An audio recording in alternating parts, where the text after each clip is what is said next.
Hello, welcome to Paint a Beautiful Picture. I'm so excited to be with you today. We are going to talk about the guiding principle in teaching a child how to become a great man or an amazing woman. When I was a young girl, I asked God into my life. You don't have to agree with me about all of that, but I will tell you that it has been the very foundation of everything I've done and of the things that I believe. And so, because of that, I'm going to read you a very short few verses from the Bible that might help you understand some of how I think of or consider what it means to be a parent.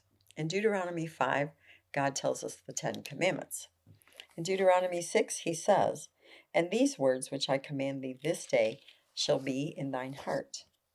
Thou shalt teach them diligently unto thy children, and shalt talk of them when thou sittest in thine house, when thou walkest by the way, when thou liest down, and when thou risest up.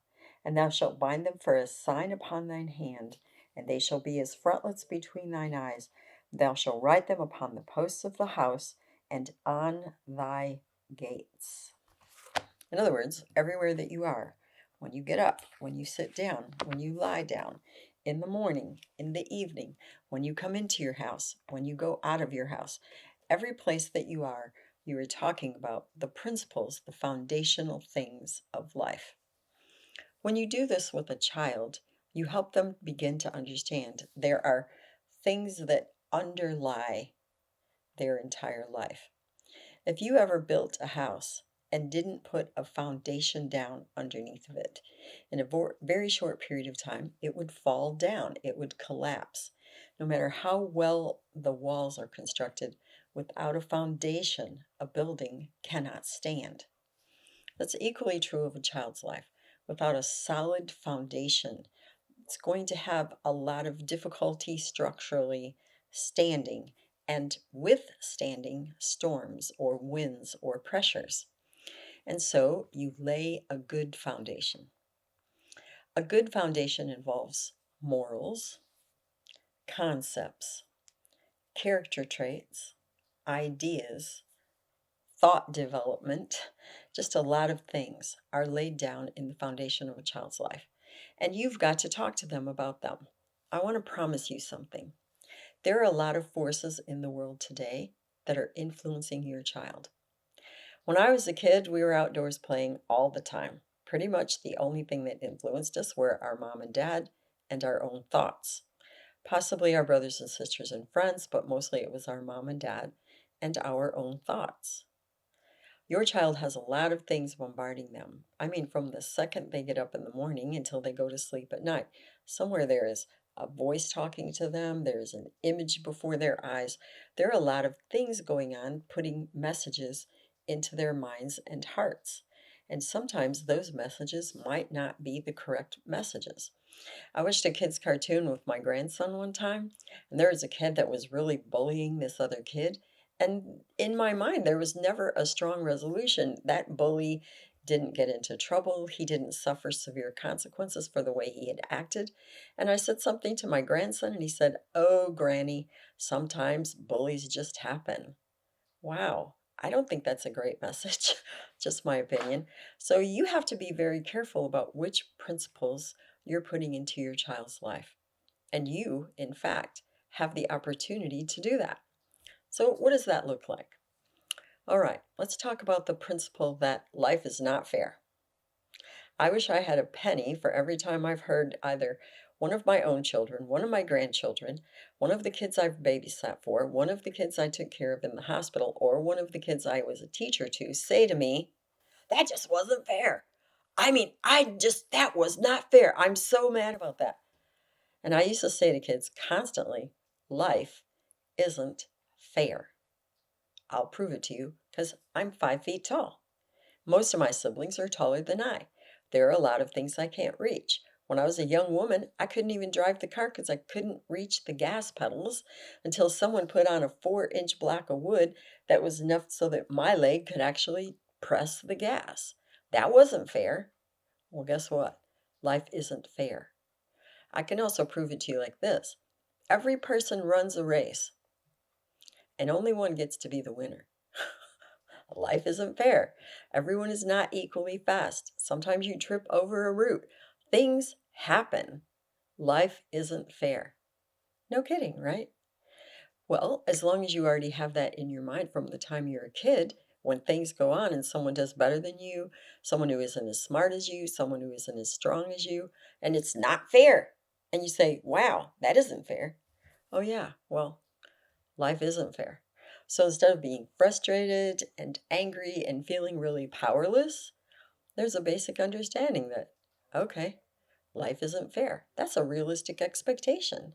That kid has a principle he can live with. Another principle that I think is really very important is to honor your father and mother. Now, people have a lot of misunderstanding about this one. They say, oh, I have to do everything my mom and dad says. Oh, it didn't say be a slave to your mom and dad. It didn't say be a robot so you cannot think. That's not what it said. It said honor your father and mother. Well, okay, what does that look like? What does that mean? When I was an adult, my mom and my dad both passed away when I was a young adult. But before they did, both of them faced various health challenges, and I took care of them. I have a lot of brothers and sisters. There were other people that could have participated in what went on, but my mom very specifically asked me to drive from Georgia to Michigan to be with her every weekend when she went through her chemo. I honored that request. I'm a nurse. I could speak differently to the medical personnel. I had a different understanding of what was going on with her. And so I honored what my other mother asked me to do. Was this easy? Ha! Hardly. And I had brothers and sisters that only lived a couple miles away. They could have easily done it. I could have passed the buck on that one. But no, I honored my mother. It was a somewhat simple thing I could do. And in the perspective of my life, I understood that when she was gone, I was going to be really glad that I had done that simple thing for her. So when you teach your children to honor your father and your mother, that means if your mom and dad aren't perfect, and if your mom and dad make decisions that maybe have repercussions for you that you didn't really like, okay, my dad got really busy in a business meeting and he was supposed to take me to my friend's birthday party. And he didn't get out of that meeting on time and I did not get to go to my friend's party. Instead of your kid going, I can't believe you thought that meeting was so important and I didn't even get to go to my friend's party, which is extremely disrespectful and dishonoring. You teach your child that even when another human being makes a mistake, even your parent, that you still speak to them and treat them in an honorable way. I'll tell you another way I taught my children to honor me because it was a big deal for me. When I spoke to them, I wanted them to respond. Not 10 or 15 minutes later, but to respond. As I used to say to them, if my mouth is moving, so are you. If I'm asking you to get up and handle something, you're moving already when I'm saying this to you. That was honoring to me. You have to determine for yourself what that means, but you need to teach your children how to honor you. Once they learn how to show honor toward you, they can show honor toward others. Everything that is a principle has much bigger ramifications than just the story we're talking about now. And I'm going to show you what I'm talking about. In our life, every day, we plant little seeds. They're not all just the same, but still, both of these little seeds can grow into an oak tree. When you put little seeds every single day into your child's life, eventually they will grow into something so much bigger. And one of my favorite seeds inside of this pine cone, which is kind of rough and bristly, I mean, it'll definitely poke you, are a number of little seeds. And those little seeds have to go under some duress before they come out. But once they do, those little tiny seeds also get planted. They can still grow into a 40 feet tall pine tree. So, if in your child's life you want him to have sweet fruit of self satisfaction, self confidence, happiness, purpose, meaning, you want to be really careful about what little seeds you're planting for them. And you want those principles day after day to be the guidance for you in the things that you're talking about as you rise up and sit down, as you walk in the way, and as you come back into your home. Here's my challenge for today.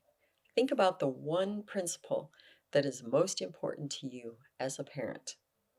As we go on, I will be giving you lots of ideas about principles to use in your child's life, but you are your child's parent. What is the most important principle for you as a parent today? You may find additional information on our paintabeautifulpicture.com website. Additionally, you may watch me on Rumble, and you may also listen to a podcast on Buzzsprout or Spreaker, all under the name Paint a Beautiful Picture. If you like this video, please give me a thumbs up. You may subscribe, and if you are interested in receiving notifications, please hit the notifications button. I will look forward to meeting with you again. May your home be at peace. May you be a great parent. May your children be truly happy.